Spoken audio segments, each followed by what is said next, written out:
O nosso bom é realmente bom? Vamos refletir um pouco. Em uma aula de inglês no ensino médio, ouvi do meu professor uma história que, desde então, nunca mais saiu da minha mente. Ela parecia simples à primeira vista, mas carregava uma profundidade inquietante. Em uma certa cidade, chuvas torrenciais caíram durante vários dias consecutivos.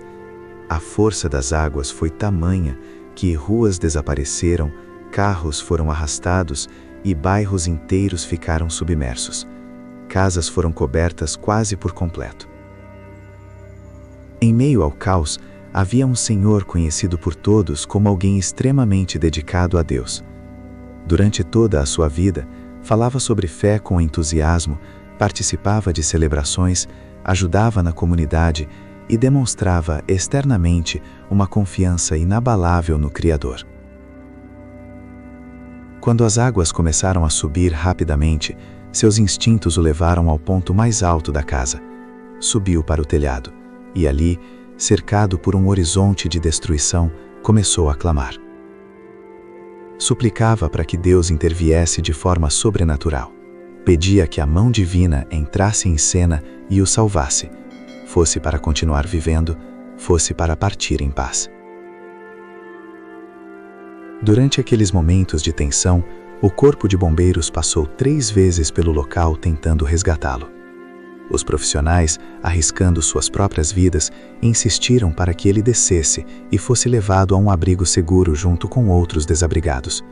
Mas ouviram nas 3 tentativas a mesma resposta firme: "Estou esperando Deus me salvar." O tempo passou, a água continuou a subir e a estrutura da casa já não suportava a pressão. Por fim, a construção ruiu, levando consigo tudo o que ainda restava. Ao ouvir essa história, a pergunta surge quase automaticamente: teria sido um castigo divino? Deus abandonou aquele homem que o serviu por toda a vida? Ele não era digno de um milagre? À primeira vista, alguém poderia interpretar o desfecho como sinal de um Deus indiferente, distante ou até cruel. Outros poderiam usar o relato como ponto de partida para reflexões mais profundas. Será que compreendemos corretamente como Deus age? Será que a humanidade reflete os traços do Criador quando atua no mundo? Ou esperamos que Ele faça aquilo que, muitas vezes, já nos foi concedida a capacidade de fazer? Antes de tirarmos conclusões precipitadas, é essencial perguntar: conhecemos verdadeiramente aquele a quem julgamos? Assim diz o Senhor: maldito é o homem que confia nos homens, que faz da humanidade mortal a sua força, mas cujo coração se afasta do Senhor. Jeremias 17:5. Para muitos, a existência do Criador já não é o centro do debate, inclusive em certos meios científicos. O foco parece ter mudado.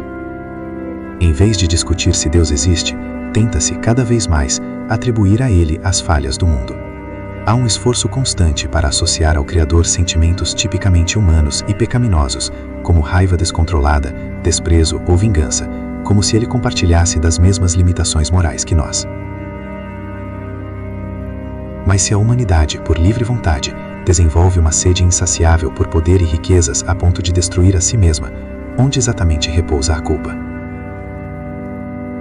Quando guerras são iniciadas por ambição, quando injustiças são perpetuadas por interesse, quando vidas são ceifadas por orgulho, é coerente transferir essa responsabilidade ao autor da vida? Alguns argumentam: se ele é o legislador universal, poderia intervir e impedir tudo o que consideramos ruim. Essa afirmação, entretanto, pode revelar mais sobre nosso desejo de nos eximirmos da responsabilidade do que sobre o caráter divino. Se toda a ação humana fosse constantemente anulada por uma intervenção sobrenatural, ainda haveria liberdade, ainda haveria escolha, e, sem escolha, haveria amor genuíno, justiça verdadeira ou transformação real?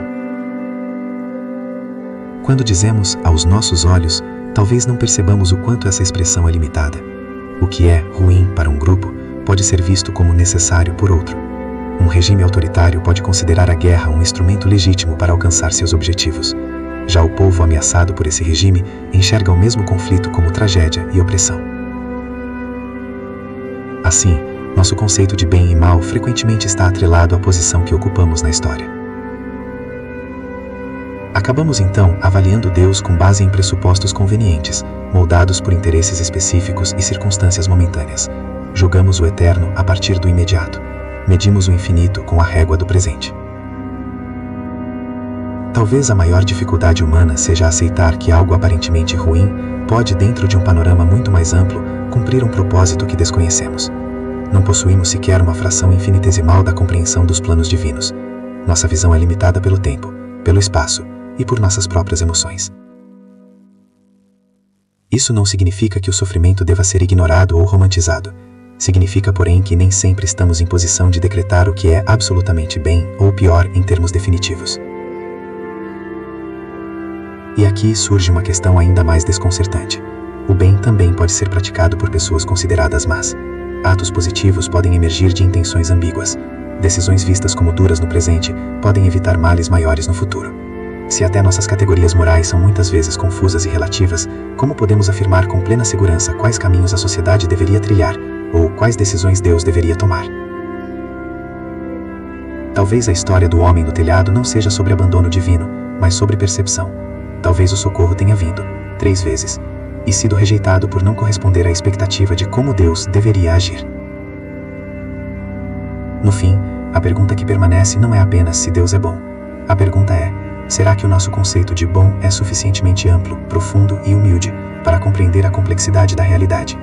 Ou estamos tentando encaixar o eterno dentro das nossas próprias definições limitadas? Talvez, antes de julgarmos os céus, deveríamos reavaliar os critérios com que julgamos o mundo e a nós mesmos.